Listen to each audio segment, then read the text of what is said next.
সর্দার দলবল লইয়া আইল একদিন ধনু নদীর পার। 6 মাসের শিশু কন্যা পরমা সুন্দরী রাত্রি নিশাকালে হুঙ্গা করলো তারে চুরি।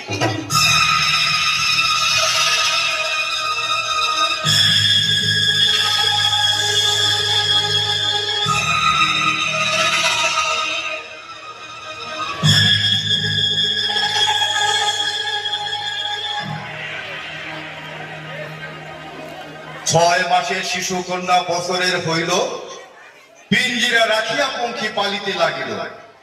হরে